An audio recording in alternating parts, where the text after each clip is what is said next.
Assalamu alaikum. Hello everyone. Welcome back to my another video. In this video, how to skew text box in Photoshop. Okay, now see this text and text box. First of all, edit the box. Hold Control. Right click mouse. Convert to smart object. Rasterize layer. Then hold Control. Press T on your keyboard. Then right click mouse. Select skew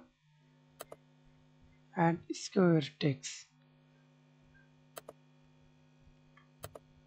Again.